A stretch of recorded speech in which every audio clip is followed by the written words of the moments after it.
Hi students, ఈరోజు మనం 8th class English 4th యూనిట్లో ఉన్నటువంటి వొకాబులరీ అట్లాగే గ్రామర్ ఐటమ్స్ ఏవైతే ఉన్నాయో వాటి గురించి మనం డిస్కస్ చేసుకుందాం. 4th యూనిట్ మనకి ద స్టోరీ ఆఫ్ ఇక్కత్ ఆ లెసన్ తర్వాత ఉన్నటువంటి వొకాబులరీ గ్రామర్ గురించి మనం ఈరోజు డిస్కస్ చేసుకుందాం. ఫస్ట్ ఇక్కడ మనకి రీడ్ ద ఫాలోయింగ్ సెంటెన్సెస్ అని చెప్పేసి ఒక 3 సెంటెన్సెస్ ఇవ్వడం జరిగింది. దాంట్లో first one, VVS Laxman is a top class batsmen. VVS Laxman is a top class batsmen. ఇక్కడ మనకి క్లాస్ అనే మాట కింద అండర్లైన్ చేయడం జరిగింది. Next second one, Shruti is in class 8th. Shruti is in class 8th. Next third one, we have 10 minutes left for the show. We have 10 minutes left for the show. Next fourth one, the minutes of every official meeting remains an important document. An important document. So కింద మనకి ఏం చెప్తున్నారంటే the words underlined in the above sentences, పై వాక్యాల్లో ఉన్నటువంటి underline చేసినటువంటి పదాలు ఏవైతే ఉన్నాయో అవి హ్యావ్ ద సేమ్ స్పెల్లింగ్. ఒకసారి గమనిస్తే first VVS Laxman is the top class batsmen, అందులో క్లాస్ అండర్లైన్ చేసింది ఏదైతే ఉందో అది. శృతి ఈజ్ ఇన్ క్లాస్ 8th, దాంట్లో ఈ రెండు కూడా సేమ్ ఒకటే స్పెల్లింగ్ ఉన్నటువంటి పదాలు. అట్లాగే third one, we have 10 minutes, the minutes of every official meeting. దీన్ని కూడా మనం గమనిస్తే ఇక్కడ కూడా మినిట్స్ అనేది ఏదైతే ఉందో సేమ్ స్పెల్లింగ్ ఉన్నాయి. But they differ in meaning.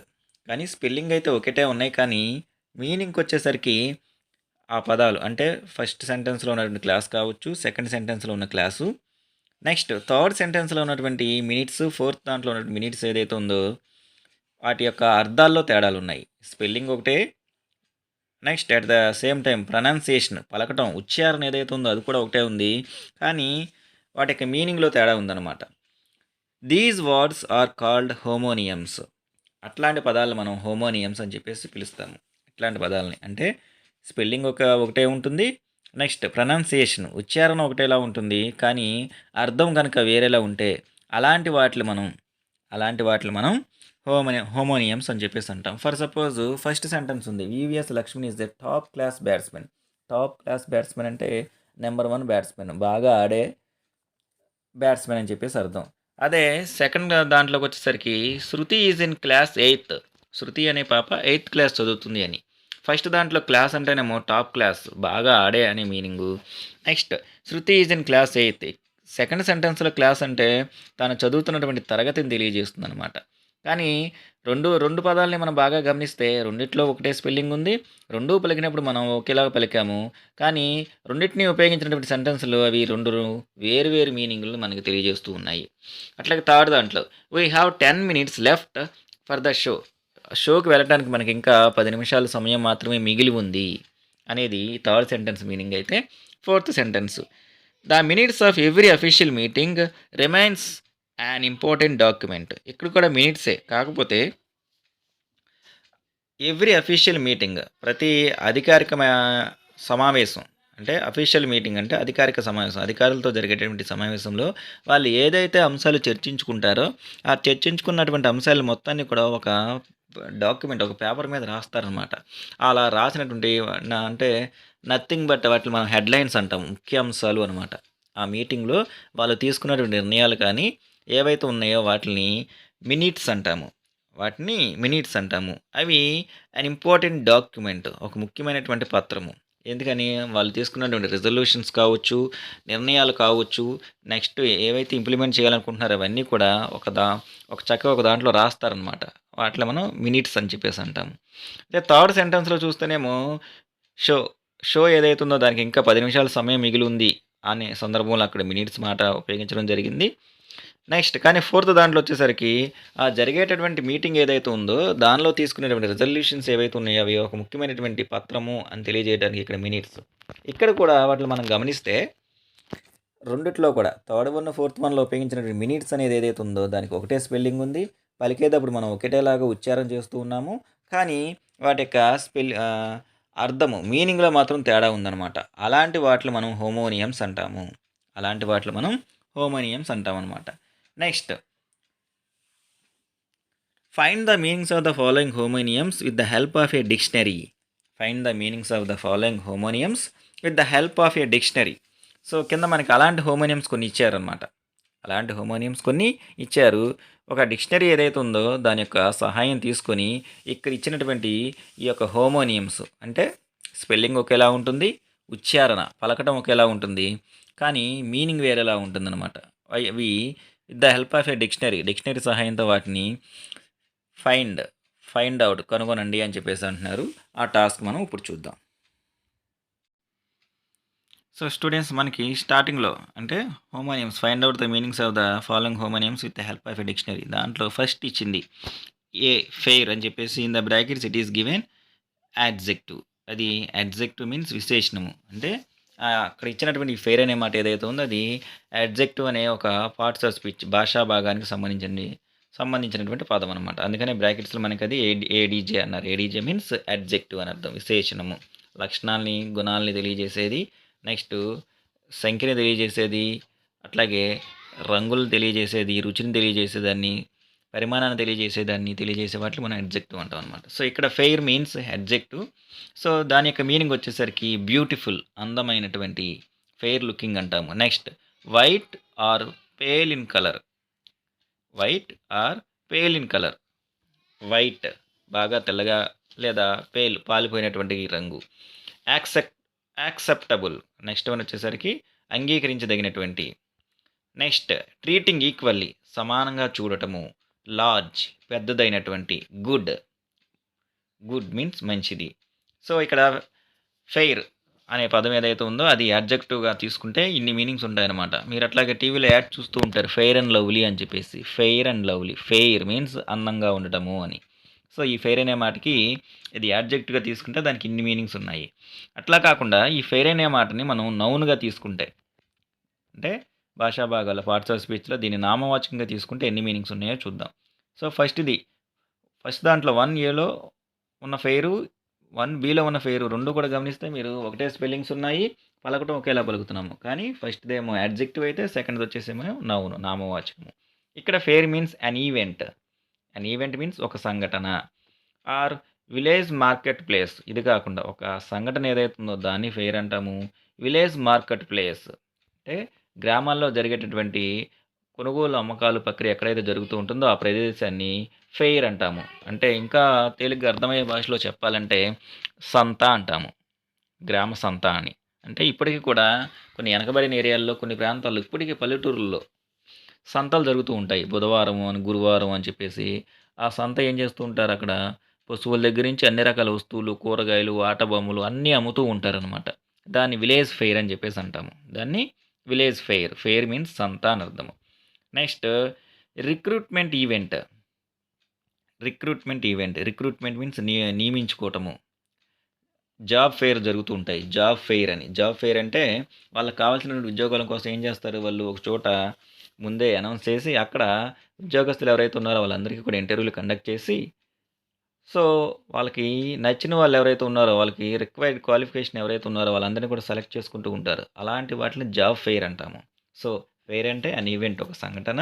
Village market place గ్రామాల్లో జరిగేటటువంటి ఒక సంత, లేదా ఉద్యోగాలు ఏవైతే ఉన్నాయో వాట్ల భర్తీ కోసం నియమించేటటువంటి లేదా నిర్వహించేటటువంటి ఒక రిక్రూట్మెంట్ ఈవెంట్ అనమాట. అది ఫెయిర్. సో ఫెయిర్ యాడ్జెక్టివ్గా తీసుకుంటే పే మీనింగ్స్ వస్తాయి, ఫెయిర్ నౌన్గా తీసుకుంటే కింద మీనింగ్స్ వస్తాయి. నెక్స్ట్ వన్ వచ్చేసరికి మనకి సెకండ్ వచ్చేసరికి మైండ్ అనే మాటను మనం నౌన్గా తీసుకుంటే, అంటే నామవాచకంగా తీసుకుంటే, పార్ట్స్ ఆఫ్ స్పీచ్లో ఫస్ట్ వన్ నామవాచకంగా తీసుకుంటే white inner part inside one's head, or it is also called as brain. ఒక మనిషి యొక్క తల ఏదైతే ఉందో ఆ తల లోపల ఉన్నటువంటి ఒక తెల్లనైనటువంటి భాగం ఏదైతే ఉందో దాన్ని మనం బ్రెయిన్ అని చెప్పేసి అంటాము.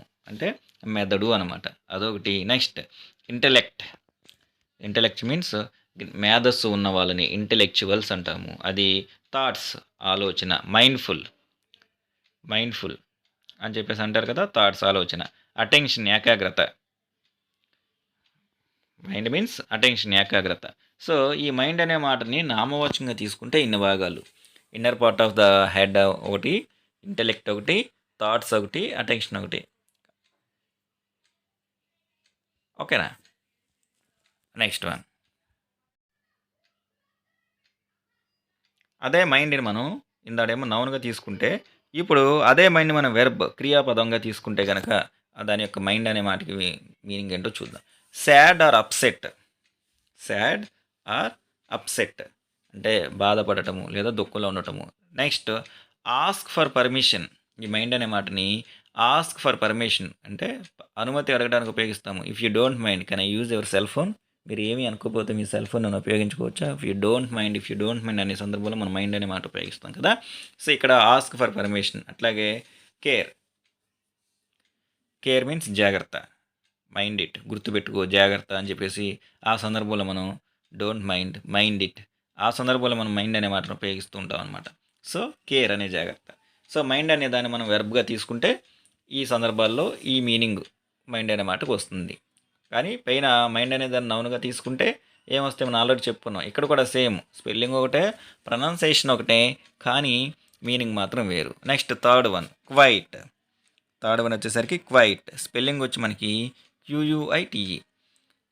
ఫస్ట్ క్వైట్ మనం అడ్జెక్టివ్ విశేషణంగా తీసుకుంటే అప్పుడు వచ్చేటువంటి మీనింగ్స్ ఏంటంటే ఫస్ట్ వన్ పీస్ఫుల్, ప్రశాంతమైనటువంటి, what a beautiful quiet place, అందమైనటువంటి ప్రశాంతంగా ఉన్నటువంటి ప్రదేశము. సైలెంట్, కీప్ క్వైట్, నిశ్శబ్దంగా ఉండటము. నాట్ టాకింగ్ మచ్, ఎక్కువగా మాట్లాడకుండా ఉండటము, is a quiet fellow. Not talking much, ఎక్కువగా మాట్లాడకుండా ఉండటము. వితౌట్ మచ్ రష్, తొందర లేకుండా ఉండటము. ఇవన్నీ కూడా క్వైట్ అనే మాట అడ్జెక్టివ్గా తీసుకుంటే ఇచ్చేటటువంటి మీనింగ్స్. అట్లా కాకుండా ఈ క్వైట్ అనే మాట ఏదైతే ఉందో దాన్ని నామవాచకంగా తీసుకుంటే అది ఏంటంటే ఫస్ట్ కామ్ మీన్స్ నిశ్శబ్దము. The state of being calm, ఏమీ మాట్లాడకుండా నిశ్శబ్దంగా ఉండటాన్ని కీప్ క్వైట్ అంటాం కదా. ఆ సందర్భంలో కనుక తీసుకుంటే మనం ఈ యొక్క క్వైట్ నామవాచకం తీసుకుంటే ఆ మీనింగ్ ఇస్తుంది అనమాట.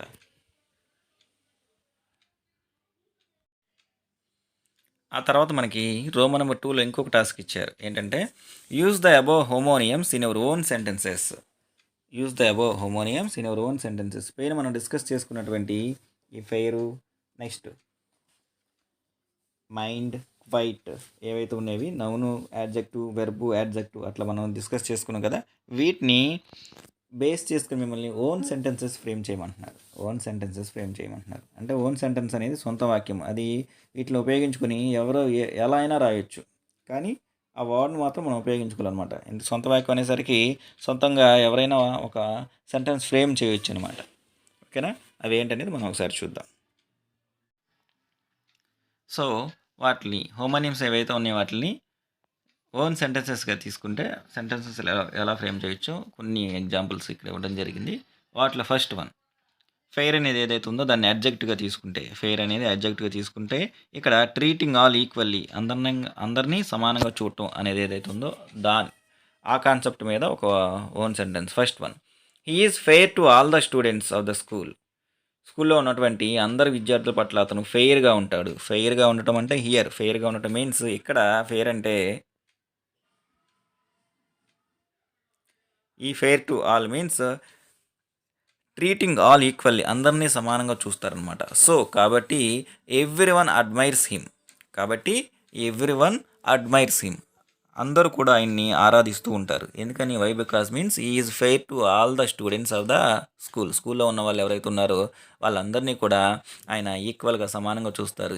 ఒకళ్ళు ఎక్కువ ఒకళ్ళు తక్కువ అని, చదివే పిల్లలు చదవని పిల్లలు అని ఏంటంటే did not show any partiality, ఎటువంటి పక్షపాతము చూపించకుండా అందరినీ ఈక్వల్గా చూస్తారు. కాబట్టి అందరూ కూడా ఆయన్ని అతన్ని ఆరాధిస్తూ ఉంటారనమాట. ఇదే ఈ విషయం మనము ద స్టోరీ ఆఫ్ ఇక్కత్లో కూడా డిస్కస్ చేసుకున్నాము. ఇది రమ్య మ్యామ్ ఎవరైతే ఉన్నారో ఆవిడ, శారదా మ్యామ్ ఎవరైతే ఉన్నారో ఆవిడ అందరినీ కూడా సమానంగా అలాగే చూస్తూ ఉంటారు. Never partial to any one అని చెప్పేసి మనం డిస్కస్ చేసుకున్నాం. ఓకేనా? నెక్స్ట్ సెకండ్ వన్ వచ్చేసరికి ఫెయిర్ అనే మాట ఏదైతే ఉందో అది నామవాచకంగా తీసుకుంటే ఇక్కడ విలేజ్ ఫెయిర్ సంత, గ్రామ సంత అనేది ఏదైతే ఉందో దాన్ని ఉపయోగించుకొని ఫ్రేమ్ చేసిన sentence. Ravi bought Kondapalli toys from village fair. Ravi bought Kondapalli toys from village fair. Ravi ఏం చేశాడు, కొండపల్లి బొమ్మలు ఏవైతే ఉన్నాయో అవి విలేజ్లో జరుగుతున్నటువంటి సంత ఏదైతే ఉందో ఆ సంతలో తాను అక్కడి నుంచి తీసుకొచ్చాడు అనమాట. సో ఇక్కడ విలేజ్ ఫెయిర్ ఏదైతే ఉందో అది నౌన్గా తీసుకుంటే ఈ సెంటెన్స్ ఇలా ఫ్రేమ్ చేయొచ్చు. నెక్స్ట్ థర్డ్ వన్ వచ్చేసరికి మనకి మైండ్ ఏదైతే ఉందో ఆ మైండ్ అనేది మనం నౌను నామవాచకంగా తీసుకుంటే, మైండ్ ఏదైతే ఉందో అది మనం నామవాచకంగా తీసుకుంటే అనమాట. I am unable to concentrate my mind on this issue. I am unable to concentrate, నేను ఈ ఇష్యూ ఏదైతే ఉందో దాని మీద దృష్టి పెట్టలేకపోతున్నాను. ఈ ఇష్యూ ఏదైతే ఉందో దాని మీద నేను దృష్టి పెట్టలేకపోతున్నాను మీన్స్ అటెన్షన్ అనమాట. సో మైండ్ అనేది నామవాచకంగా తీసుకుంటే ఈ సెంటెన్స్ ఫ్రేమ్ చేయొచ్చు. నెక్స్ట్ ఫోర్త్ వన్ వచ్చేసి మైండ్ అనేది వెర్బ్గా తీసుకుంటే ఏంటంటే parents never minds kids repeated silly questions. పట్టించుకోపోవటము, పేరెంట్స్ తల్లిదండ్రులు ఎవరైతే ఉన్నారో వాళ్ళు నెవర్ మైండ్స్ ఎప్పుడు కూడా పట్టించుకోరు. కిడ్స్ రిపీటెడ్ సిల్లీ క్వశ్చన్స్ అంటే చిన్నపిల్లలు ఎప్పుడు కూడా న్యూమరస్ క్వశ్చన్స్, లెక్కలేని క్వశ్చన్లు, అదేంటి ఇదేంటి ఇది ఎలా వచ్చింది అది ఎందుకు వచ్చింది అని చెప్పేసి లెక్కలేని క్వశ్చన్స్ అడుగుతూ ఉంటారనమాట. అయినా సరే పేరెంట్స్ వాళ్ళని పట్టించుకోరు అంటే వాళ్ళు విసుక్కోరు, చిన్నపిల్లలు అలాగే ఉంటారని చెప్పేసి. సో ఇక్కడ నెవర్ మైండ్స్ అంటే పట్టించుకోకపోవటము అనే కాన్సెప్ట్లో మనం ఈ యొక్క సెంటెన్స్ని ఫ్రేమ్ చేసాం. నెక్స్ట్ ఫిఫ్త్ వన్ మనకి క్వైట్ అనేదాన్ని యాడ్జెక్టివ్గా తీసుకుంటే, ఓన్ సెంటెన్స్ ఎలా ఫ్రేమ్ చేయొచ్చు అనేది మనం ఇక్కడ ఇవ్వటం జరిగింది, అది చూద్దాం. Villages are always quiet as they are at the far end of the city. Villages గ్రామాలు ఏవైతే ఉన్నాయవి ఆల్వేస్ ఎల్లప్పుడూ కూడా క్వైట్ మీన్స్ ఇక్కడ సైలెంట్, నిశ్శబ్దము, అట్లాగే పీస్ఫుల్ అని కూడా అనుకోవచ్చు, ప్రశాంతంగా ఉంటాయి. Why because means they are at the far end of the city. ఎందుకంటే ఇవి సిటీ నగరానికి దూరంగా ఉంటాయి. నగరంలో అయితే మనకి సౌండ్ పొల్యూషన్, ఎయిర్ పొల్యూషన్ ఇట్లాంటి పొల్యూషన్లు అన్నీ ఉంటాయి. కానీ ఈ విలేజెస్ గ్రామాలు ఏవైతే ఉన్నాయో నగరానికి దూరంగా ఉండటం వల్ల అవి ప్రశాంతంగా ఉంటాయి. సో యాడ్జెక్టివ్ క్వైట్ అనేది ఏదైతే ఉందో అది యాడ్జెక్టివ్గా తీసుకుంటే ఇది ఓన్ సెంటెన్స్. నెక్స్ట్ లాస్ట్ ఇది క్వైట్ అనేది ఏదైతే ఉందో నామవాచకంగా కనుక తీసుకుంటే, he just loves the quiet of this temple atmosphere. అతను వెళ్ళినటువంటి ఆ టెంపుల్ వాతావరణం ఏదైతే ఉందో అక్కడ ఉన్నటువంటి ఈ నిశ్శబ్ద స్థితి అంటే పీస్ఫుల్నెస్ ఏదైతే ఉందో, అంటే కామ్నెస్ ఏదైతే ఉందో, the state of being com ఏదైతే ఉందో అది దాన్ని అతను ఈ జస్ట్ లవ్స్ చాలా ఇష్టపడుతున్నాడు. ఆ యొక్క టెంపుల్ అట్మాస్ఫియర్ అతనికి చాలా బాగా నచ్చిందనమాట. సో స్టూడెంట్స్ ఈ విధంగా మనం హోమోనియమ్స్ ఏవైతే ఉన్నాయో వాటిలో ఉపయోగించుకొని ఓన్ సెంటెన్సెస్ ఫ్రేమ్ చేయొచ్చు. స్టూడెంట్స్ తర్వాత మనకి రోమ్ నెంబర్ 3లో read the following sentences carefully. కింద ఇచ్చినటువంటి సెంటెన్సెస్ జాగ్రత్తగా చదవండి అని చెప్పేసి ఇంకొక టాస్క్ ఇవ్వడం జరిగింది, అది ఏందో చూద్దాం. The students have some knowledge about ikat. ఇక్కడ సమ్ అనే వర్డ్ ఏదైతే ఉందో ఇట్ వాజ్ అండర్లైన్డ్, అది అండర్లైన్ చేయడం జరిగింది. విద్యార్థులు ఎవరైతే ఉన్నారో వాళ్ళకి చివరిగా ఆ ఇక్కత్ అనే టాపిక్ ఏదైతే ఉందో దాని మీద కొంచెం నాలెడ్జ్, జ్ఞానం అనేది వచ్చింది. Means at the end of the lesson complete అయ్యేసరికి. This sum from chapter 3 is very tough. So chapter 3లో ఉన్నటువంటి ఈ సమ్, ఈ యొక్క లెక్క ఏదైతే ఉందో అది చాలా టఫ్గా ఉన్నటువంటి కష్టంగా ఉందన్నమాట. సో ఫస్ట్ సెంటెన్స్లో ఉన్నటువంటి సమ్ ఏదైతే ఉందో అది, నెక్స్ట్ సెకండ్ సెంటెన్స్లో ఉన్నటువంటి సమ్ ఏదైతే ఉందో అది పలకటానికి ఒకేలా ఉన్నాయి. కానీ ఆ రెండింటిని బాగా గమనిస్తే పలకటానికి మాత్రం ఒకేలా ఉన్నాయి, కానీ వాటి యొక్క స్పెల్లింగ్స్ వేరు, వాటి యొక్క మీనింగ్స్ కూడా వేరు. మనం ఇంతకుముందు డిస్కస్ చేసుకున్నాం హోమోనియమ్స్ అని. అవి స్పెల్లింగ్స్ ఒకటే, at the same time pronunciation కూడా ఒకటే, పలకటం కూడా ఒకటే, కానీ మీనింగ్ మాత్రమే వేరు. కానీ ఇక్కడికి వచ్చేసరికి జస్ట్ పలకటం మాత్రమే ఒకటి, స్పెల్లింగ్స్ వేరు, మీనింగ్స్ వేరు. అక్కడ జస్ట్ మీనింగ్ మాత్రమే వేరు, కానీ ఇక్కడికి వచ్చేసరికి స్పెల్లింగ్స్ వేరు, మీనింగ్స్ వేరు అనమాట. The words underlined in the above sentences. పైన అండర్లైన్ చేసినటువంటి ఆ పదాలు ఏవైతే ఉన్నాయో they have the same pronunciation. ఏది ఈ సమ్ అనే మాట, నెక్స్ట్ ఈ సమ్ అనే మాట ఏదైతే ఉందో అవి వాటికి సేమ్ ప్రొనౌన్సియేషన్. పలికేటప్పుడు ఒకేలా పలుకుతాము. ఎలా పలుకుతాము ఒకేలాగా? సమ్, సమ్ అని చెప్పేసి. బట్ కానీ different in spelling and meaning. ఈ రెండు మాటలు సమ్, సమ్ ఏవైతే ఉన్నాయో, ఇక్కడ సమ్ అంటే కొంత అని, ఇక్కడ సమ్ అంటే ఒక ప్రాబ్లం. ప్రాబ్లం అంటే మ్యాథ్స్లో ఒక ప్రాబ్లం అని, ఒక లెక్క అని చెప్పేసి అర్థం అనమాట. So such a words are called homophones. Such a words are called homophones. వీటిని హోమోఫోన్స్ అంటాము. ఇంతకుముందు మనం చెప్పుకునే ఏవైతే ఉన్నాయవి హోమోనియమ్స్. ఏది? స్పెల్లింగ్ ఒకేలాగా ఉంటుంది, నెక్స్ట్ ప్రొనౌన్సియేషన్ ఒకేలాగా ఉంటుంది, మీనింగ్ మాత్రం వేరే ఉంటుంది. కానీ ఇక్కడ స్పెల్లింగ్ వేరు, మీనింగ్ వేరు, ప్రొనౌన్సియేషన్ మాత్రం ఒకటే ఉంటుంది. అలాంటి వాటిని మనం హోమోనియమ్స్ అంటాము, సారీ హోమోఫోన్స్ అంటాము. ఇందాకటివైతే హోమోనియమ్స్, ఇవైతే హోమోఫోన్స్ అనమాట. జస్ట్ ఈజీగా అర్థం చేసుకోవచ్చు. ఇందాక వాటికి వీటికి తేడా ఏంటంటే, ఇందాకటివి ఏవైతే ఉన్నాయో అవి మనం ప్రొనౌన్సియేషన్ ఏదైతే ఉందో పలకడానికి ఒకేలా ఉంటాయి, స్పెల్లింగ్ ఒకేలా ఉంటాయి, కానీ మీనింగ్ వేరు. కానీ ఇవి వచ్చేసరికి పలకటం మాత్రమే ఒకటి, స్పెల్లింగ్ వేరు, మీనింగ్ వేరు. అలాంటి వాటిని మనం హోమోఫోన్స్ అంటాం అన్నమాట. Read the following passage carefully and replace the underline words with correct homophones. Read the following passage carefully. ఇక్కడ ఇచ్చినటువంటి ప్యాసేజ్ ఏదైతే ఉందో దాన్ని కేర్ఫుల్గా చదవండి. And replace the underline words. ఆ అండర్లైన్ వర్డ్స్ ఏవైతే ఉన్నాయో వాటిని రీప్లేస్ చేయమంటున్నాడు విత్ కరెక్ట్ హోమోఫోన్స్. అంటే అవి ఇక్కడ సరిగ్గా ఉపయోగించాల్సినటువంటి హోమోఫోన్స్ కాదు, వాటి ప్లేస్లో, వాటి యొక్క ప్రదేశంలో కరెక్ట్గా ఉపయోగించాల్సినటువంటి హోమోఫోన్స్ ఏవైతే ఉన్నాయో వాటిని ఉపయోగించండి అని చెప్పేసి. One day Janaki teacher set to the class. ఒకరోజు జానకి టీచర్ క్లాస్లో చెప్పారు, we all know that the boy in the blue dress has won the best student prize for this year. She added, this is the right hour to facilitate him. Here is the gift for the boy, but can anyone help me to unite the knot of the dyed ribbon? One boy came forward and helped her. There was a wonderful gift inside the box. ఇది మనకి ఇచ్చిన పేర. అయితే మీరు ఒకసారి గమనిస్తే ఆ underline చేసినటువంటి వర్డ్స్ ఏవైతే ఉన్నాయవి అక్కడ కరెక్ట్ వర్డ్స్ కాదనమాట. కరెక్ట్ వర్డ్స్ కాదు. ఎందుకని?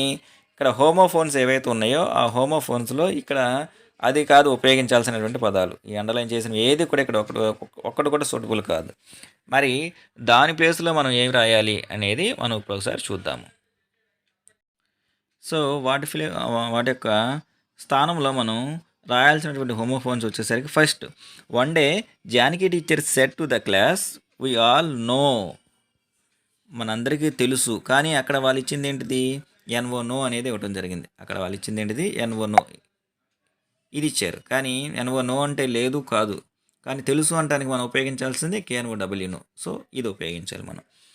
Next, we all know that the boy in the blue dress, blue కలర్లో ఉన్నటువంటి, అక్కడ బ్లూ అనే మాటకి బిఎల్ఈడబ్ల్యూ ఉపయోగించారు.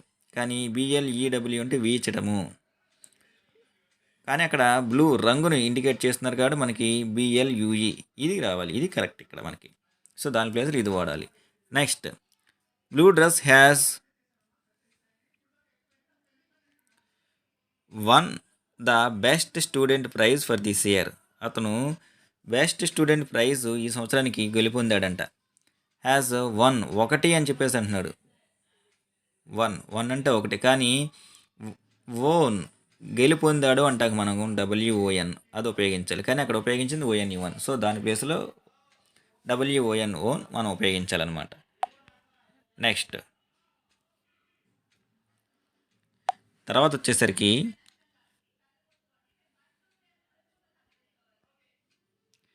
అక్కడ బెస్ట్ స్టూడెంట్ పిఆర్ఐసిఈ ప్రైస్ అని ఇవ్వడం జరిగింది.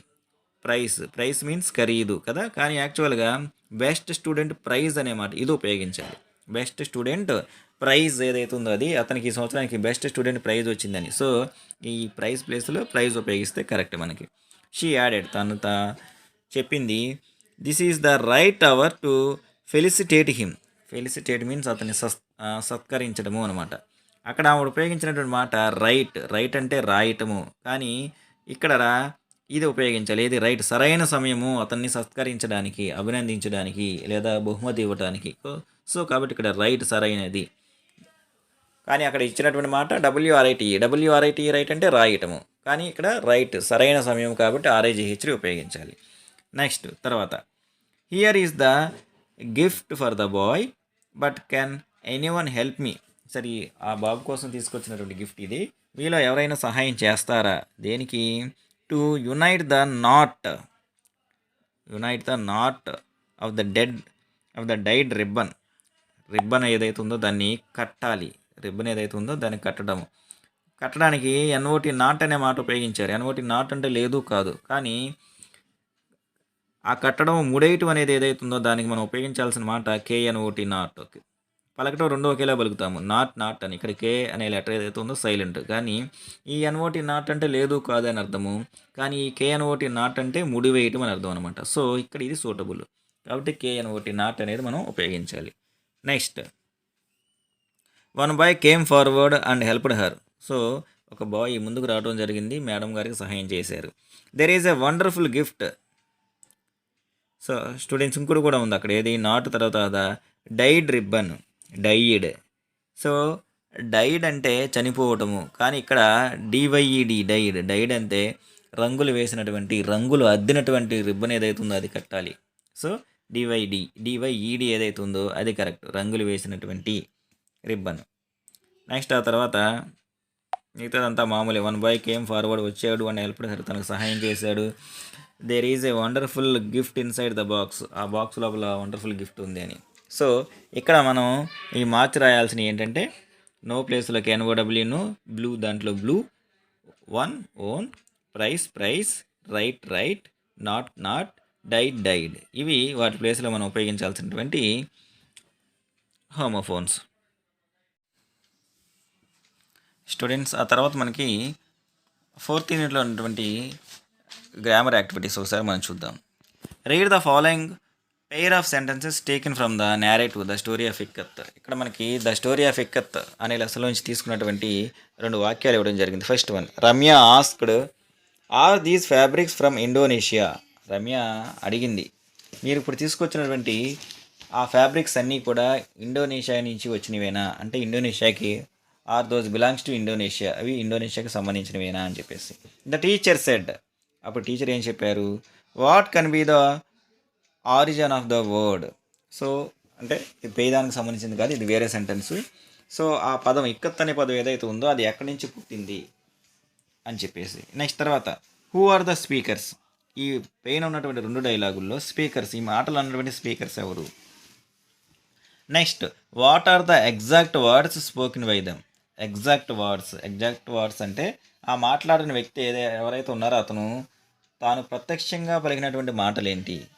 If you want to report the above sentence, ఆ చెప్పినటువంటి మాటలు ఏవైతే ఉన్నాయో వాటిని మళ్ళీ మీరు రిపోర్ట్ చేసి చెప్పాలి. అంటే అతను చెప్పిన మాటలు ఏవైతే ఉన్నాయో అతని తరపున మీరు మళ్ళీ చెప్పాలి. అంటే how will you do it, వాటిని నువ్వు ఎలా చెప్తావు, అది మనకి ఇక్కడ ఇవ్వడం జరిగింది. తర్వాత let's analyse the sentence 1 and sentence 2. అక్కడ ఇచ్చినటువంటి పైన ఉన్నటువంటి సెంటెన్స్ 1, సెంటెన్స్ 2ని ఒకసారి కనుక మనం అనలైజ్ చేసుకుంటే, ఏది? Ramya asked are these fabrics from Indonesia. The teacher said what can be the origin of the word.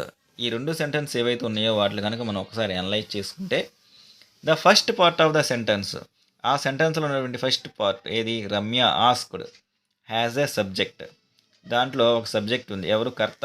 ఎవరు? అడిగే వ్యక్తే కదా, ఇక్కడ పనిచేసే వ్యక్తే కదా కర్త. ఆ కర్త ఎవరు? Ramya. Has a subject Ramya. And A verb. అట్లాగే ఆ ఫస్ట్ పార్ట్లో ఒక వెర్బ్ కూడా ఉంది, క్రియాపదం. ఏంటి? ఆస్క్డ్, అడగటం పని కాబట్టి అక్కడ. సో రమ్య ఆస్క్డ్, దీంట్లో రమ్య అనేది ఎవరైతే ఉందో, ఆ రమ్య అనే ఆవిడ ఎవరైతే ఉందో, ఈ రమ్య అనే ఆవిడ మనకి ఇక్కడ సబ్జెక్టు. నెక్స్ట్ ఆస్క్డ్, ఈ ఆస్క్డ్ ఏదైతే ఉందో అది మనకి verb. This clause is called reporting clause. This clause is called reporting clause. అంటే రమ్య ఆస్క్డ్ ఏదైతే ఉందో అది మనకి రిపోర్టింగ్ క్లాజ్. అంటే ఒకటి నివేదించే వాళ్ళు ఎవరైతే ఉన్నారో, చెప్పాలనుకున్న వాళ్ళు ఎవరైతే ఉన్నారో ఆ చెప్పే దాన్ని మనం రిపోర్టింగ్ క్లాజ్ అంటాము. Next the verb is called the reporting verb. The verb is called the reporting verb. దీంట్లో ఉన్నటువంటి వెర్బ్ ఏదైతే ఉందో దాన్ని రిపోర్టింగ్ వెర్బ్ అంటాం. ఫర్ సపోజ్ దీంట్లో ఉన్న వెర్బ్ మనం ఆస్క్డ్ అనుకున్నాం కదా. సో ఈ ఆస్క్డ్ అనేది ఏమవుతుంది, it is a reporting verb. It is a reporting verb అనమాట. Next this clause is called reporting clause. The verb is called the reporting verb. The part within the quotation marks is called the reported clause. Is called the reported clause. ఆ quotation మార్క్స్లో ఉన్నటువంటి అవి ఏవైతే ఉన్నాయో దాన్ని మనం reported clause అంటాము. అంటే for suppose ఒకసారి మనం ఈ సెంటెన్స్ కనుక తీసుకుంటే రమ్య ఆస్క్డ్ ఇక్కడ వరకు ఏదైతే ఉందో ఇది మనం రిపోర్టింగ్ క్లాజ్ అని చెప్పుకున్నాం. నెక్స్ట్ ఈ ఆస్క్డ్ ఏదైతే ఉందో ఇది రిపోర్టింగ్ వెర్బ్ అని చెప్పేసి తీసుకున్నాం.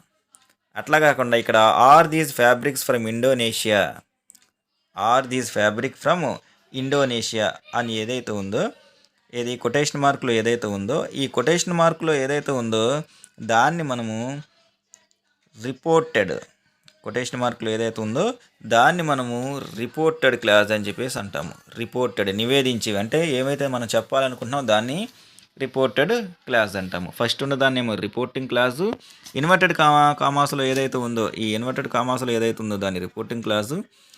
నెక్స్ట్ ఈ రిపోర్టింగ్ క్లాజ్లో ఉన్నటువంటి ఫస్ట్ సబ్జెక్ట్ పక్కన ఉన్నటువంటి వెర్బ్ ఏదైతే ఉందో దాన్ని రిపోర్టింగ్ వెర్బ్ అని చెప్పేసి మనం అంటాము. Next the part within the quotation marks is called the reported clause, which gives the exact words spoken by the speaker. Which gives the exact words spoken by the speaker. So ఈ యొక్క reported clause ఏదైతే ఉందో దాంట్లో మనకి ఆ మాటలు అన్న వ్యక్తి ఎవరైతే ఉన్నారో అతను చెప్పిన మాటలు యాజ్ ఇట్ ఈస్గా ఉంటాయి. ఫర్ సపోజ్ మనం ఇప్పుడు ఒకసారి గమనిద్దాం. ఏది, రమ్య ఆస్క్డ్, రమ్య అడిగింది కదా, ఇక్కడ వరకు ఇది మామూలే. కానీ ఈ ఇన్వర్టెడ్ కామాస్లో ఉన్నటువంటి ఈ భాగాన్ని కనుక గమనిస్తే are these fabrics from Indonesia, ఈ ఫ్యాబ్రిక్స్ అన్నీ కూడా ఇండోనేషియాకి సంబంధించినవా అని చెప్పేసి ఈ డైలాగ్ ఏదైతుందో ఇది పూర్తిగా ఈ డైలాగ్ అడిగిన వ్యక్తి రమ్య అనమాట. రమ్య అడిగిన మాటలు ఏవైతే ఉన్న మాటలు ఉన్నట్టు మనం ఇక్కడ రాసాము. రమ్య అడిగింది, ఏమని అడిగింది, are these fabrics from Indonesia, ఇవి ఇండోనేషియాకి సంబంధించినవి, అక్కడి నుంచి వచ్చాయా అని చెప్పేసి. సో ఇక్కడ రమ్య అడిగినటువంటి డైలాగులు ఏవైతే ఉన్నాయో వాటిని మనం యాజ్ ఇట్ ఈస్గా ఈ కొటేషన్స్ లోపల రాయటం జరిగిందనమాట.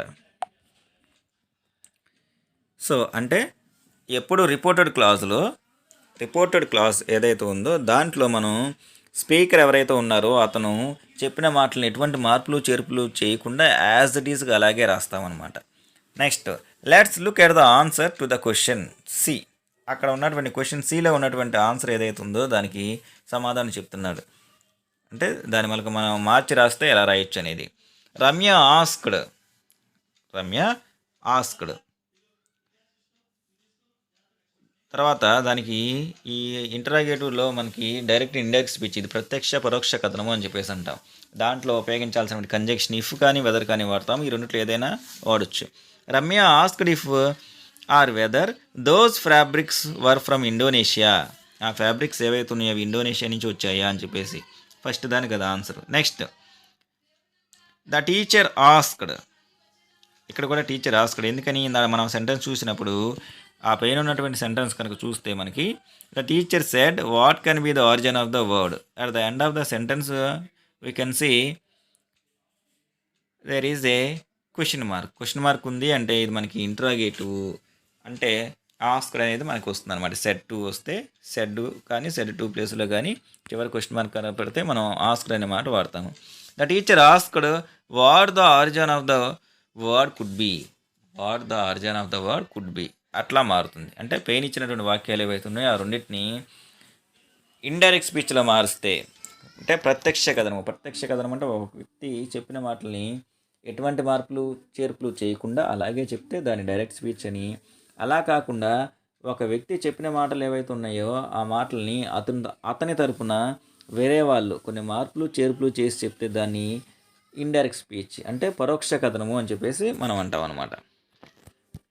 Let's look at the changes that have taken place. ఒకసారి అక్కడ వచ్చినటువంటి చేంజెస్ ఏవైతే ఉన్నాయో మనం చూద్దాము అని చెప్పేసి అంటున్నారు. అంటే డైరెక్ట్ స్పీచ్ నుంచి ఇండైరెక్ట్ స్పీచ్లోకి ఆ మార్చినటువంటి వాక్యాలు ఏవైతే ఉన్నాయో మార్చడానికి వాళ్ళు చేసినటువంటి చేంజెస్ ఏంటో మనం ఒకసారి చూద్దాము అని చెప్పేసి అంటున్నారు. అవేంటో చూద్దాం. First one, change the pronouns and adjectives. సో వాళ్ళు చేసింది ప్రొనౌన్స్ ఏవైతే ఉన్నాయో అవి, యాడ్జెక్టివ్స్ ఏవైతే ఉన్నాయో వాటిని మార్చాలి. ఫర్ సపోజ్ దీస్ ఉంటే అది దోస్గా మారుతాయి. దీస్ ఉంటే దోస్గా మారింది. ఓకేనా. నెక్స్ట్ ఏది ఇక్కడ ఇక్కడ మనకు దోస్ కనబడింది చూడండి. Change of the verb in the reported clause. Change of the verb in the reported clause. So reported క్లాస్లో ఉన్న వెర్బ్ ఏదైతే ఉందో అది మారుతుందన్నమాట. అంటే సింపుల్ ప్రెజెంట్ టెన్స్లో ఉన్నటువంటి వెర్బ్ ఏదైతే ఉందో అది సింపుల్ పాస్ట్ టెన్స్లోకి మారుతుంది. సింపుల్ ప్రెజెంట్ టెన్స్లో ఆర్ ఉంటే ఇది బహువచనానికి, సింపుల్ పాస్ట్ టెన్స్కి వచ్చేసరికి అది వర్రుగా మారుతుంది అనమాట. అంటే డైరెక్ట్ స్పీచ్ సింపుల్ ప్రెజెంట్ టెన్స్లో ఉంటే ఇండైరెక్ట్ స్పీచ్ సింపుల్ పాస్ట్ టెన్స్లో ఉండాలన్నమాట. కాబట్టి ఇక్కడ సింపుల్ ప్రెజెంట్ టెన్స్లో ఆర్ ఏదైతే ఉందో అది సింపుల్ పాస్ట్ టెన్స్కి వచ్చేసరికి ఏమవుతుంది, వర్రు అవుతుంది. అదే ఇక్కడ ఆరు బదులు ఇక్కడ ఈజ్ ఉంటే ఇక్కడికి వచ్చేసరికి వర్ బదులు వజ్ ఉంటుంది. ఈజ్ ఉంటే వజ్ ఉంటుంది, ఆర్ ఉంటే వర్ ఉంటాయి అన్నమాట. నెక్స్ట్ తర్వాత, change of a question to a statement by adding if or whether. So అక్కడ ఇచ్చినటువంటి స్టేట్మెంట్ ఏదైతే ఉందో దాన్ని క్వశ్చన్గా మార్చారు. ఎలా మార్చారు, యాడింగ్ దానికి ఇఫ్ కానీ వెదర్ కానీ ఈ రెండిట్లో ఏదో ఒకటి వాడచ్చు. అలాంటి ఒక కంజంక్షన్ ఉపయోగించారు. ఇఫ్ ఆర్ వెదర్ అనే కంజంక్షన్ ఏదైతే ఉందో కంజంక్షన్ని యాడ్ చేయడం జరిగింది. All the above changes are made when the reporting verb is in the past tense. All the above changes, ఈ పైన తెలిపినటువంటి చేంజెస్ ఏవైతే ఉన్నాయో అవన్నీ కూడా చేశారు. ఎప్పుడు చేయొచ్చు అంటే when the reporting verb is in the past tense. అక్కడ ఉన్నటువంటి రిపోర్టింగ్ వెర్బ్ ఏదైతే ఉందో అది పాస్ట్ టెన్స్లో, ఏది ఆస్క్డ్ ఉంది అది మనకు పాస్ట్ టెన్స్. కాబట్టి ఇవన్నీ కూడా పాస్ట్ టెన్స్లో ఉన్నాయి కాబట్టి ఈ చేంజెస్ అన్ని మనం చేయొచ్చు. మనకి తర్వాత ఏం చెప్తున్నారంటే కింద రిపోర్ట్ ద ఫాలోయింగ్ కాన్వర్సేషన్. కింద ఒక కాన్వర్సేషన్ ఇవ్వడం జరిగింది. ఎవరికి, రమ్యకి. నెక్స్ట్ అట్లాగే వేవర్, నేతగాళ్ళు అల్లే వాళ్ళు ఎవరైతే ఉన్నారో వాళ్ళకి. Ramya visit a weaver at పోచంపల్లిలో ఉన్నటువంటి ఒక నేతగాడు అయినటువంటి వేవర్ ఎవరైతే ఉన్నారో అతని దగ్గరికి రమ్య వెళ్ళింది. She ask him a few questions. తను కొన్ని క్వశ్చన్లు అడగడం జరిగింది. అందుట్లో ఫస్ట్ రమ్య అడుగుతుంది, uncle what are you doing, మీరు ఏం చేస్తున్నారు అని. దానికి weaver, I am making a sari, నేను శారీ తయారు చేస్తున్నాను. డూ యూ లైక్ ఇట్, నీకు ఇది నచ్చిందా అని వేవర్ చెప్తే దానికి రమ్య, హో ఎస్, నాకు నచ్చింది. వాట్ ఈస్ ద ప్రైస్, దీని కాస్ట్ అని చెప్పేసి రమ్య అంటే వేవర్ 500 రూపీస్, దీని cost 500 rupees. Do you want to buy it, దీన్ని నువ్వు కొనాలనుకుంటున్నావా. Ramya, oh yes, can you pack it for me, నేను కొనాలనుకుంటున్నాను, దయచేసి మీరు దాన్ని నాకు ప్యాక్ చేసి ఇస్తారా. Weaver, sure, here you are, ఇదిగో అని చెప్పేసి దాన్ని ఇచ్చాడు. ఇది కాన్వర్సేషన్. ఈ కాన్వర్సేషన్ ఏదైతుందో దాన్ని రిపోర్ట్ చేయండి అంటే ఇది డైరెక్ట్ స్పీచ్లో ఉంది. దాన్ని ఇండైరెక్ట్ స్పీచ్లోకి, పరోక్ష కథనంలోకి, అంటే రమ్య అన్న మాటలు, వేవర్ అన్న మాటలు ఏవైతే ఉన్నాయో వాటిని ఇండైరెక్ట్ స్పీచ్, పరోక్ష కథనంలోకి మార్చండి అని చెప్పేసి అంటున్నారు. సో ఇక్కడ మీరు బాగా గమనించాల్సింది ఏంటంటే ఎప్పుడైనా సరే ఒక వ్యక్తి అన్న మాటలు ఏవైతే ఉన్నాయో తిరిగి ఎవరితో అన్న చెప్పాల్సి వస్తే వాటిని 2 విధాలుగా చెప్పొచ్చు. మనం ఆల్రెడీ ఇందాక చెప్పుకున్నాం. ఏది అది, ఆ మాటలకి ఎటువంటి మార్పులు చేర్పులు చేర్చకుండా అతను చెప్పిన మాటలు ఏవైతే ఉన్నాయో వాటిని ఉన్నట్టు చెప్తే దాన్ని మనం డైరెక్ట్ స్పీచ్ అంటాము. దాన్ని డైరెక్ట్ స్పీచ్ అంటాము. అలా కాకుండా ఆ ఉన్న మాటలు ఏవైతే ఉన్నాయో అవి ఆ వ్యక్తి తరఫున అతను కానీ వేరొక వాళ్ళు కానీ కొన్ని మార్పులు చేర్పులు చేసి చెప్తే దాన్ని మనం ఇండైరెక్ట్ స్పీచ్ అంటాము. సో మనకి డైరెక్ట్ స్పీచ్లో వాక్యం 2 భాగాలుగా ఉంటుంది. మనం ఆల్రెడీ డిస్కస్ చేసుకున్నాం. రమ్య ఆస్క్డ్ వరకు ఒక భాగము, ఆ తర్వాత ఒక భాగం అని చెప్పేసి. ఎవరన్నారు అనేది విషయము ఒక భాగము అయితే, ఏది మనం చెప్పుకున్నాం కదా, రమ్య ఆస్క్డ్ అనేది ఒక భాగం అయితే, నెక్స్ట్ ఏ మాటలు అన్నారు అనేది వారు ఉపయోగించినటువంటి యథార్థ సంఘటనల్ని, వాళ్ళు ఏదైతే చెప్పాలనుకుంటున్నారో దాన్ని మనకి ఇన్వర్టెడ్ కామాస్లో ఇవ్వటం జరుగుతుంది అనమాట. దాన్నే మనం reporting speech and reported speech. First reporting. Ramya said. Ramya asked. తాను అడుగుతుంది, తాను రిపోర్ట్ చేస్తుంది కాబట్టి అది రిపోర్టింగ్. తాను ఏదైతే చెప్పాలనుకుంటుందో అది రిపోర్టెడ్ స్పీచ్. ఏదైతే చెప్పాలనుకుంటుందో తాను రిపోర్టెడ్ స్పీచ్ అంటే ఇన్వర్టెడ్ కామాస్ లోపల ఉన్నది ఏదైతే ఉందో దాన్ని మనం రిపోర్టెడ్ స్పీచ్ అంటాము. చెప్పేదేమోనేమో రిపోర్టింగ్ స్పీచ్, ఇన్వర్టెడ్ కామాస్ లోపల ఏదైతే ఉందో అది రిపోర్టెడ్ స్పీచ్ అనమాట. సో ఫస్ట్ దాంట్లో ఉన్న వెర్బ్నేమో రిపోర్టింగ్ వెర్బ్ అని, సెకండ్ దాంట్లో అంటే రమ్య ఆస్క్డ్, అక్కడ ఆస్క్డ్ అనేది ఏదైతే ఉందో ఆ ఆస్క్డ్ మనకి రిపోర్టింగ్ వెర్బ్ అవుతుంది. అట్లా కాకుండా సెకండ్ దాంట్లో ఉన్నది ఏదైతే ఉందో అది రిపోర్టెడ్ వెర్బ్ అవుతుంది అనమాట. అట్లాగే మనం ఒక సెంటెన్స్ని డైరెక్ట్ స్పీచ్ నుంచి ఇండైరెక్ట్ స్పీచ్లోకి మార్చడానికి కొన్ని మార్పులు చేర్పులు చేసేటప్పుడు కొన్ని ముఖ్యమైనటువంటి రూల్స్ ఫాలో అవ్వాలన్నమాట. కొన్ని ముఖ్యమైనటువంటి రూల్స్ ఫాలో అవ్వాలి. ఏది రిపోర్టెడ్ పార్ట్లను కలిపేటి కంజంక్షన్స్ ఏవైతే ఉన్నాయో దట్టు టు వెదర్ ఇలాంటి కంజంక్షన్స్ ఏవైతే ఉన్నాయో వాటిని మనం వాడాలి. అట్లాగే దాని డైరెక్ట్ నుంచి ఇండైరెక్ట్ స్పీచ్లోకి మార్చేటప్పుడు ఆ ఇన్వర్టెడ్ కామాస్లో ఉన్నది ఏదైతే ఉందో అది మళ్ళీ తిరిగి రాసేటప్పుడు ఇన్వర్టెడ్ కామాస్ ఏవైతే ఉన్నాయో వాటిని మనం తొలగించాలి. వాటిని మనం తొలగించాలన్నమాట. అట్లాగే రిపోర్టింగ్ పార్ట్లో ఉన్నటువంటి ప్రొనౌన్స్ ఎవరైతే ఉన్నారో వాళ్ళకి అనుగుణంగా ఎవరితో అంటున్నారు, నెక్స్ట్ అన్నవారెవరు విన్నవారెవరు, తర్వాత అన్నవారు విన్నవారు ఒకటే అయితే మనకి ప్రొనౌన్స్ అయితే మారరు అనమాట. ప్రొనౌన్స్ ఏదైతే ఉందో ఆ సర్వనామాలు మనకి మారవు. సర్వనామాలు ఏవైతే ఉన్నాయో అవి మనకి మారవు అనమాట. ఓకేనా.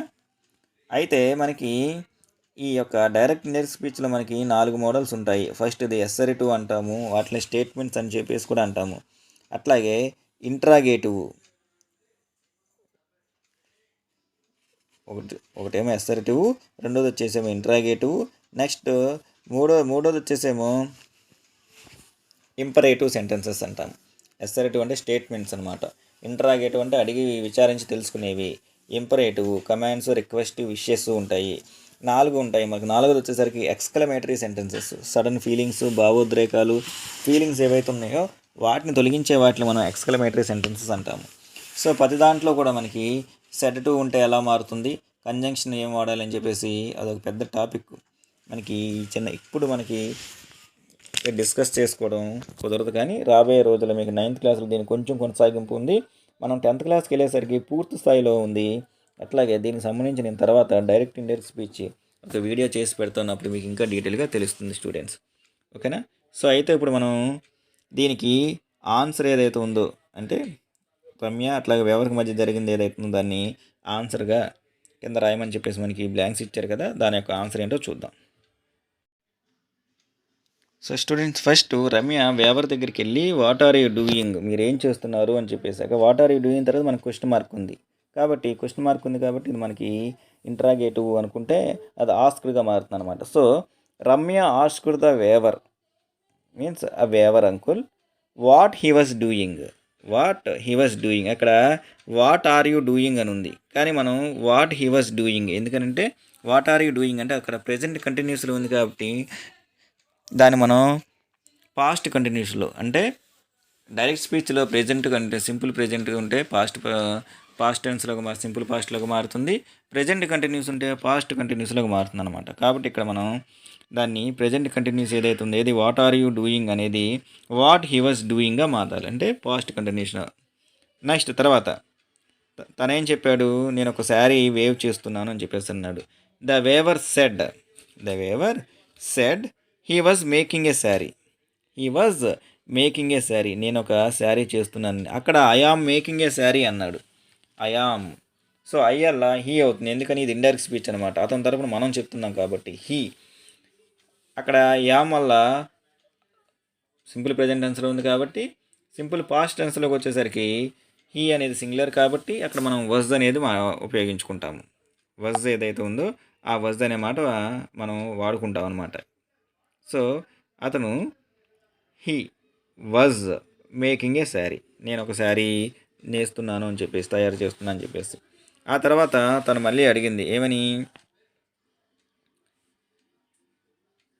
నెక్స్ట్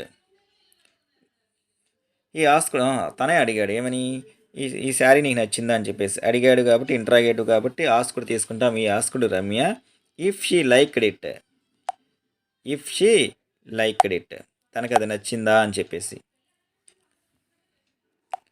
తనకు నచ్చిందా అని చెప్పేసి అంటే దానికి రమ్య ఏం చెప్పింది, అక్కడ మనకి హో అని చెప్పేసి ఒక మాట ఉపయోగించారు. హో తర్వాత ఉన్నటువంటి సింబల్ ఏదైతుందో అది ఎక్స్క్లమేటరీ మార్క్ అనమాట, ఆశ్చర్యార్థకం. అంటే ఇది డైరెక్ట్ ఇండియన్ స్పీచ్లో 4th మోడల్ కాబట్టి ఇక్కడ మనకి రమ్య ఎక్స్క్లైమ్డ్ అనే మాట ఉపయోగించాం మనం. టోల్డ్ ఉపయోగించలేదు, నెక్స్ట్ ఇంటరాగేటెడ్ ఆస్క్డ్ అని ఉపయోగించకుండా ఎక్స్క్లైమ్డ్ అనే మాట ఉపయోగించాం. Exclaimed that she really liked that sari, ఆ శారీ తనకు చాలా నచ్చింది అని చెప్పేసి. తర్వాత తను ఏం చేసింది, కాస్ట్ ఎంత అని చెప్పేసి అడిగింది. సో ఎంత అని అడుగుతుంది కాబట్టి అక్కడ ఎంక్వైరీ చేస్తుంది కాబట్టి she enquired what the price was. అక్కడ వాట్ ఈజ్ ద ప్రైస్ అన్నారు, ఈజ్, కానీ ఇక్కడ మనం సింపుల్ పాస్ట్లో రాస్తున్నాం కాబట్టి ఈజ్ ప్లేస్లో వాజ్ ఉపయోగించాం. ద వేవర్ రిప్లైడ్ దట్, దానికి అతను రిప్లైడ్ తిరిగి సమాధానం చెప్పాడు ఏమని, దట్ ఇట్ వాజ్ 500 రూపీస్ అని, దట్ ఇట్ వాజ్ 500 రూపీస్ అని చెప్పేసి. నెక్స్ట్ ఆ తర్వాత do you want to buy it అని, ఆ తర్వాత అందులో హీ ఆస్క్డ్, నువ్వు కొనాలనుకుంటున్నావా, do you want to buy it question mark ఉంది కాబట్టి అడిగాడు అని. He asked if she wanted to buy, అక్కడ వాంట్ అనేది ప్రెజెంట్ టెన్స్లో ఉంది కాబట్టి ఇక్కడికి వచ్చేసరికి మనం పదానికి పాస్ట్ టెన్స్ రాసాం, టు బై ఇట్. దానికి రమ్య తిరిగి సమాధానం చెప్పింది ఏమని, Ramya replied affirmatively and requested him, ఆయన్ని రిక్వెస్ట్ చేసుకోమంది, రిక్వెస్ట్ చేసింది, ఏం చేసింది, could pack it to her. అక్కడ మనకి కెన్ అనే మాట ఉంది, ఆ కెన్ అనేసరికి కెన్ మనకి కుడ్గా మారుతుంది, విల్లు వుడ్గాను షెల్ షుడ్గాను మారుతాయి అనమాట. మోడల్ ఆక్సిలరీస్ అన్నీ కూడా అలా మారుతాయి. So could pack it to her, నాకు ప్యాక్ చేసి ఇవ్వగలరా అని చెప్పేసి. ద వేవర్ సెడ్, దానికి వేవర్ చెప్పాడు ఏమని, హీ వుడ్, నేను ప్యాక్ చేసి ఇస్తాను అని చెప్పేసి. And hand over to the packet, ఆ తర్వాత ప్యాకెట్ ఏదైతుందో అది హ్యాండ్ ఓవర్ చేయడం జరిగిందనమాట. సో ఈ విధంగా అక్కడ ఇచ్చినటువంటి వాక్యాలు ఏవైతే ఉన్నాయో వాటిని మనం సందర్భాన్ని బట్టి అది అక్కడ ఆస్కుడా, టోల్డా, ఎంక్వైర్డా, ఎక్స్క్లైమ్డా, అంటే అది ఏ స్టేట్మెంట్, అది స్టేట్మెంటా లేకపోతే ఇంటరాగేటివ్ సెంటెన్సా, ఇంపరేటివ్ సెంటెన్సా, ఎక్స్క్లమేటరీ సెంటెన్సా, అక్కడ ఏ కంజంక్షన్ వాడాలి, నెక్స్ట్ వెర్బులు ఎలా ఉన్నాయి, ప్రెజెంట్ టెన్స్లో ఉంటే పాస్ట్ టెన్స్లోకి మార్చాలి, నెక్స్ట్ కంజంక్షన్ ఏం వాడాలి, అవన్నీ కూడా మనం చూసుకోవాలన్నమాట. సో ఆ విధంగా మనం ఈ విధంగా ఆ డైలాగులు మనం మార్చవచ్చు. స్టూడెంట్స్ తర్వాత మనకి look at the following possible changes while reporting. ఒక సెంటెన్స్ ఇచ్చిన తర్వాత దాన్ని ఇండైరెక్ట్ స్పీచ్లోకి రిపోర్ట్ చేయడానికి ఈ పాసిబుల్ చేంజెస్, ఈ దిగువ తెలిపినట్టు చేంజెస్ వస్తూ ఉంటాయి అని చెప్పేసి. ఫర్ సపోజ్ ప్రెజెంట్ టెన్స్ తీసుకుంటే సింపుల్ ప్రెజెంట్ టెన్స్లో ఉన్నటువంటి ఒక వాక్యం ఏదైతే ఉందో దాన్ని మనం ఇండైరెక్ట్ స్పీచ్లోకి మార్చేటప్పుడు సింపుల్ ప్రెజెంట్ టెన్స్లో సింపుల్ పాస్ట్ టెన్స్గా మారుతుంది. అట్లాగే ప్రెజెంట్ కంటిన్యూస్ ఉంటే ఇండైరెక్ట్లో ప్రెజెంట్ కంటిన్యూస్ పాస్ట్ కంటిన్యూస్గా మారుతుంది. ప్రెజెంట్ పర్ఫెక్ట్ ఉంటే ఇండైరెక్ట్ స్పీచ్లో పాస్ట్ పర్ఫెక్ట్గా మారుతుంది అనమాట. నెక్స్ట్ వన్ పాస్ట్ టెన్స్లో సింపుల్ పాస్ట్ ఉంటే పాస్ట్ పర్ఫెక్ట్గా మారుతుంది ఇండైరెక్ట్ స్పీచ్లో. అట్లాగే పాస్ట్ కంటిన్యూస్ ఉంటే ఇండైరెక్ట్ స్పీచ్లోకి వచ్చేసరికి పాస్ట్ పర్ఫెక్ట్ కంటిన్యూస్గా మారుతుంది. నెక్స్ట్ డైరెక్ట్లో పాస్ట్ పర్ఫెక్ట్ ఉంటే ఇండైరెక్ట్లో పాస్ట్ పర్ఫెక్టే ఉంటుంది, అంటే ఇక్కడ మనకి ఎటువంటి మార్పులు చేర్పులు ఉండవు. నెక్స్ట్ వన్ ఇక్కడ మోడల్ ఆక్సిలరీస్ ఏవైతే ఉన్నాయో అవి ఎలా మారుతాయి అంటే కెన్ను కుడ్గా మారుతుంది, మే మైట్గా మారుతుంది, విల్ వుడ్గా మారుతుంది, మస్ట్ హ్యాడ్ టు మారుతుంది. ఇలాంటివి ఇంకా చాలా ఉన్నాయన్నమాట. నవ్వు జస్ట్, దెన్, దీస్, దోస్, ఇట్లాంటివి చాలా ఉన్నాయి మనకు మారేవి. నెక్స్ట్ తర్వాత ప్రొనౌన్స్ ఏవైతే ఉన్నాయో అవి ఎలా మారుతాయి అంటే ఐ ఉంటే కనుక అది according to the whether it is male or female అయితేనేమో షీగా మారుతుంది ప్రొనౌన్ ఐ. అట్లాగే అక్కడ అది మేల్ అయితే ఐ అనే క్యారెక్టర్ హీగా మారుతుంది. నెక్స్ట్ మేము అనేది ఇక్కడ దేగా మారుతుంది. యు అనేది సందర్భాన్ని బట్టి అది ఐ కావచ్చు, షీ కావచ్చు, హీ కావచ్చు, దే కావచ్చు, వీ కావచ్చు, ఇలా మారుతుంది అనమాట. ఇవి కొన్ని మాత్రమే. ఇట్లాంటివి మనకి లిస్ట్ ఆఫ్ వర్డ్స్ చాలా ఉన్నాయి. ఇది టుడే దట్ డేగా మారుతుంది, yesterday the day before the previous day అని, నెక్స్ట్ అట్లా టుమారో ద నెక్స్ట్ డే అని, ద ఫాలోయింగ్ డే అని, now then, here there, next these those, ఇట్లాంటి మార్పులు మనకి ఇంకా చాలా ఉన్నాయన్నమాట. ఇది డైరెక్ట్ ఇండైరెక్ట్ స్పీచ్లో. మీరు పెద్ద క్లాసులకు వెళ్ళే ముందు వీటి గురించి బాగా తెలుసుకుంటారు. ఇంకొంచెం 9th ఇంకొంచెం 10th పూర్తిగా తెలుసుకుంటారు. అట్లాగే ఈ డైరెక్ట్ అండ్ ఇండైరెక్ట్ స్పీచ్ ఏదైతుందో దానికి సంబంధించి నేను గ్రామర్ వీడియో చేసేటప్పుడు నేను మళ్ళీ అప్లోడ్ చేస్తాను. అప్పుడు మీకు ఇంకా డీటెయిల్గా అర్థమవుతుంది. ఓకేనా స్టూడెంట్స్? ఇది మనకి 4th యూనిట్లో ఉన్నటువంటి ద స్టోరీ ఆఫ్ ఇక్కత్ ఆ లెసన్లో ఉన్నటువంటి వొకాబులరీ, అట్లాగే గ్రామర్కి సంబంధించినటువంటి వీడియోకి సంబంధించిన ఎక్స్ప్లెనేషను. ఛానల్ కనుక ఎవరైనా కొత్తగా చూస్తూ ఉంటే ఛానల్ని మొదటిసారి చూస్తూ ఉంటే సబ్స్క్రైబ్ చేసుకోండి. సబ్స్క్రైబ్ చేసుకుంటే రాబోయే రోజుల్లో పెట్టే వీడియోస్ అన్నీ కూడా మీకు లింక్స్ రూపంలో వస్తాయి, నోటిఫికేషన్ రూపంలో వస్తాయి. అవి మీరు చాలా ఈజీగా చూడొచ్చు. ఎందుకంటే ఇంకా గ్రామర్కి సంబంధించి చాలా వీడియోలు రాబోయే రోజుల్లో రాబోతున్నాయి. అట్లాగే ఈ వీడియోకి సంబంధించిన లింక్ ఏదైతుందో అది మీ ఫ్రెండ్స్కి షేర్ చేసుకోండి. మీరు కనుక షేర్ చేస్తే ఎక్కువ మంది చూసే అవకాశాలు ఉంటాయి. ఎందుకని తెలుగులో ఎక్స్ప్లెనేషన్ వింటే ఆ టాపిక్ ఏదైతుందో అది చాలా ఈజీగా అర్థమవుతుంది అనమాట. మీకు ఈజీగా అర్థం అవడానికి నేను చాలా సింపుల్ లాంగ్వేజ్లో చెప్తున్నా. ఓకేనా స్టూడెంట్స్? ఒక మంచి టాపిక్తో మళ్ళీ కలుసుకుందాం. అప్పటి వరకు take care students. Bye students.